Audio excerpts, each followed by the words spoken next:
순자가 바로 옆방에서 그 말을 전부 듣고 있었다는 사실이 드러난 순간, 이번 나는 솔로 31기 본방의 분위기는 완전히 달라졌다.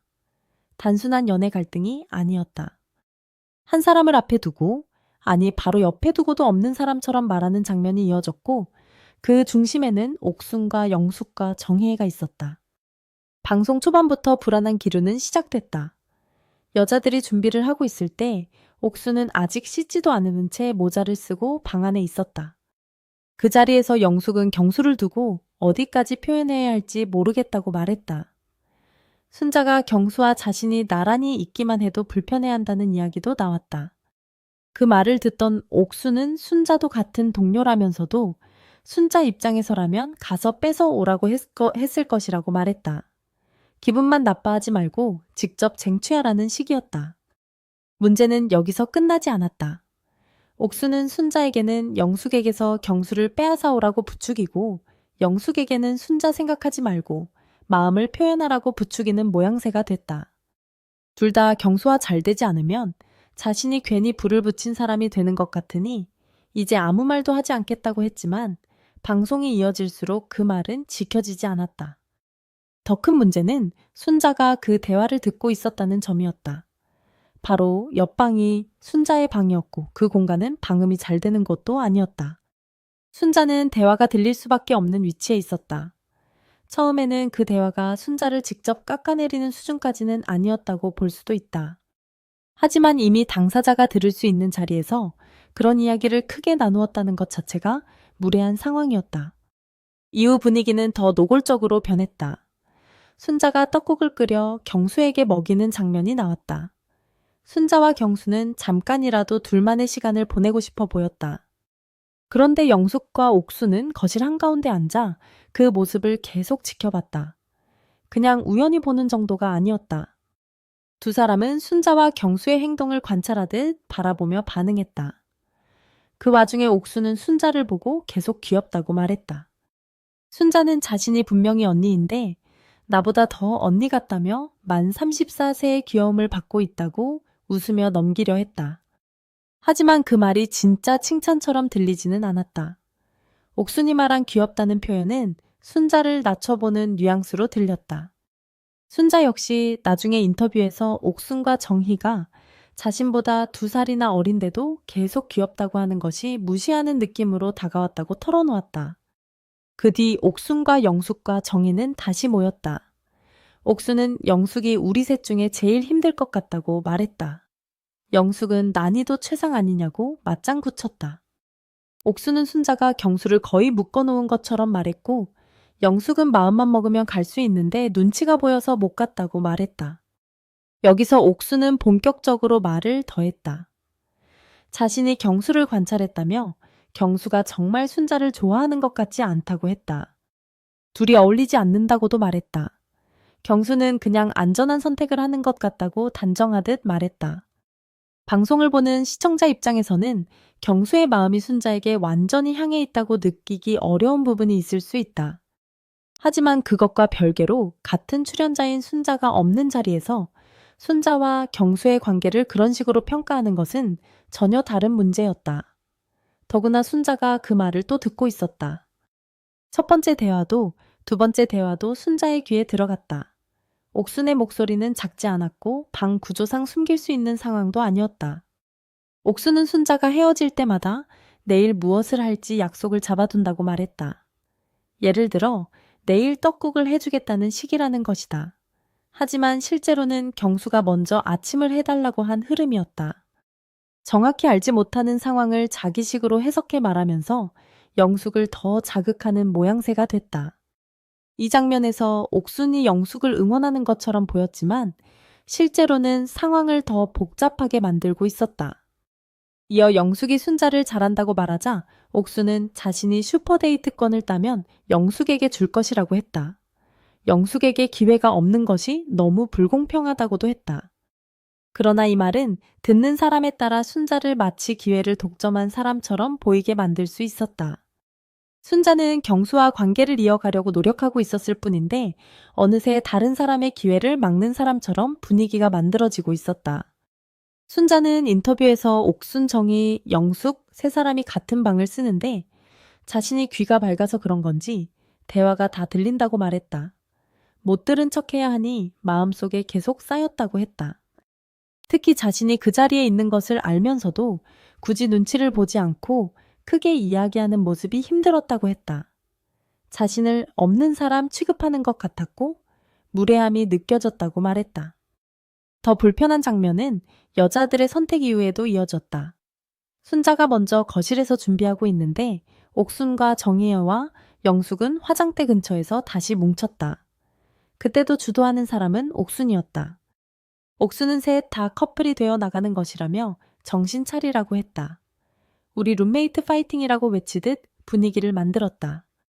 순자가 바로 앞방에 있는데도 문은 열려 있었고 세 사람은 계속 영숙을 응원하며 사진까지 찍는 분위기를 이어갔다. 이 장면은 옥순 한 사람만의 문제가 아니었다. 옥순이 가장 앞에서 말을 이끌고 있었던 것은 맞지만 정희와 영숙도 그 분위기를 멈추지 않았다. 보통 누군가가 바로 근처에 있고 그 사람이 상처를 받을 수 있는 말이 오가고 있다면 자리를 옮기거나 대화를 돌리는 것이 자연스럽다. 하지만 세 사람은 그런 조심스러움을 보이지 않았다. 오히려 그 분위기를 함께 즐기는 듯한 모습으로 비쳤다. 순자는 맞대응하지 않았다. 영자와 이야기할 때도 옥순정이 영숙을 거칠게 깎아내리거나 같이 욕하지 않았다. 그냥 혼자 사귀는 쪽을 택했다. 그래서 순자의 스트레스는 더 커져 보였다. 경수의 마음이 정리되지 않는 것만으로도 힘든데 여자 출연자들의 말까지 계속 들리는 상황이 겹쳤다. 예고에서는 순자가 배를 부여잡고 아파하는 듯한 장면까지 나왔다. 정확한 이유는 방송을 더 봐야 알 수 있지만 그동안 쌓인 압박감이 결코 가볍지 않았다는 것은 분명해 보였다. 패널들도 결국 이 분위기를 그냥 넘기지 못했다. 처음에는 송혜나가 어느 정도는 응원이나 생각 공유로 볼 수 있다는 식의 반응을 보였지만 장면이 이어질수록 중립을 유지하기 어려운 분위기가 됐다. 대표코는 뒷담화에 가깝다고 봤고 방송 말미에는 세 사람이 순자에게 꼭 사과해야 한다는 말까지 나왔다. 영숙의 태도 역시 논란을 키웠다. 이 데일 데이트에서 영숙은 자리에 앉자마자 경수에게 새로운 내가 온 기분이 어떠냐고 바로 물었다. 이 질문은 경수를 난처하게 만들 수 있고 옆에 있는 사람의 감정도 건드릴 수 있는 질문이었다. 그런데 영숙은 그런 부분을 깊게 고려하지 않는 것처럼 보였다. 타인의 감정이나 분위기를 읽는데 서툰 모습이 반복된 것이다. 정희 역시 완전히 떨어져 있는 인물은 아니었다. 영식에게 보인 태도나 옥순과 함께 움직이며 나눈 말들을 보면 자기중심적인 흐름에서 크게 벗어나지 않았다. 결국 이번 회차에서 문제로 보인 것은 특정한 한마디가 아니라 세 사람이 함께 만들어낸 공기였다. 순자를 배려하지 않는 공기 순자가 듣고 있든 말든 상관하지 않는 공기, 그리고 그 상황을 가볍게 여기는 공기였다. 제작진 입장에서는 이런 장면이 강한 반응을 불러올 것이라는 것을 알고 있었을 것이다. 나는 솔로라는 프로그램은 늘 출연자들의 감정 충돌과 관계의 균열을 통해 시청자의 관심을 끌어왔다. 하지만 이번 31기 회차는 단순히 흥미롭다기보다 불쾌하다는 반응이 나올 수밖에 없는 장면들이 많았다. 한 사람의 감정이 무너지는 과정이 너무 선명하게 보였기 때문이다. 특히 옥수는 이번 방송 이후 가장 큰 비판을 피하기 어려워 보인다. 앞에서는 아무 말도 하지 않겠다고 했지만 실제로는 여러 차례 대화를 이끌었다. 순자에게는 쟁취하라고 말하고 영숙에게는 더 다가가라고 말하고 뒤에서는 순자와 경수가 어울리지 않는다고 평가했다. 이 모든 흐름이 방송에 그대로 남았다. 결국 이번 회차의 핵심은 경수가 누구를 선택하느냐가 아니었다.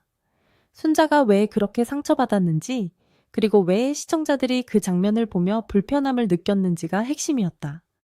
만 34세의 순자는 어린 취급을 받는 듯한 말 들으라고 한 건 아니지만 들릴 수밖에 없었던 말, 그리고 자신을 없는 사람처럼 대하는 분위기 속에서 계속 버텼다. 방송이 끝난 뒤 세 사람이 순자에게 사과했는지는 아직 알 수 없다. 보여주기식 사과는 할 수 있다. 하지만 중요한 것은 진심이다. 순자가 느낀 무례함과 상처를 단순히 방송이라서 생긴 오해로 넘길 수 있을까? 이번 나는 솔로 31기 본방이 강하게 남은 이유는 바로 거기에 있다. 누군가의 연애가 흔들려서가 아니라 한 사람이 같은 공간 안에서 얼마나 쉽게 고립될 수 있는지를 보여줬기 때문이다. 그리고 이 장면이 더 무겁게 느껴진 이유는 순자가 끝까지 크게 맞서지 않았기 때문이다. 만약 순자가 그 자리에서 문을 열고 왜 내 이야기를 하느냐고 따졌다면 분위기는 즉시 싸움으로 번졌을 것이다. 하지만 순자는 그렇게 하지 않았다. 들었지만 못 들은 척했고 화가 났지만 삼켰고 불쾌했지만 방송 안에서 끝까지 버티려 했다. 그래서 시청자 입장에서는 순자의 침묵이 더 크게 들렸다. 옥순이 말한 불공평이라는 표현도 다시 볼 필요가 있다. 영숙에게 기회가 없는 것이 불공평하다고 했지만 정작 순자에게는 그 기회를 지키기 위한 최소한의 존중조차 주어지지 않았다. 경수가 누구를 선택하든 그것은 경수의 마음이다. 영숙이 다가가고 싶다면 영숙이 직접 움직이면 된다. 그런데 그 과정에서 순자를 평가하고 순자의 행동을 분석하고 순자가 없는 자리에서 순자의 위치를 흔드는 식으로 흘러간다면 그것은 더 이상 응원이 아니다. 이번 회차가 불편했던 이유는 말의 방향이 계속 순자를 향했기 때문이다. 순자가 떡국을 끓여준 것도 다음날 약속을 잡은 것도 경수와 시간을 보내려 한 것도 모두 연애 프로그램 안에서 충분히 할 수 있는 행동이었다. 그런데 그것이 어느 순간 욕심처럼 포장되고 경수를 붙잡아두는 행동처럼 해석되고 영숙에게 기회가 없는 이유처럼 말해졌다. 그 순간 순자는 한 명의 출연자가 아니라 세 사람의 대화 속에서 평가 대상이 되어버렸다. 그래서 이 방송은 단순한 갈등 회차가 아니었다. 말 한마디가 얼마나 사람을 작게 만들 수 있는지 보여준 회차였다. 순자는 방 안에 있었고 문은 열려 있었고 목소리는 컸다. 그 정도면 모를 수 없는 상황이었다. 그럼에도 대화는 멈추지 않았다. 바로 그 지점에서 시청자들의 분노가 커진 것이다.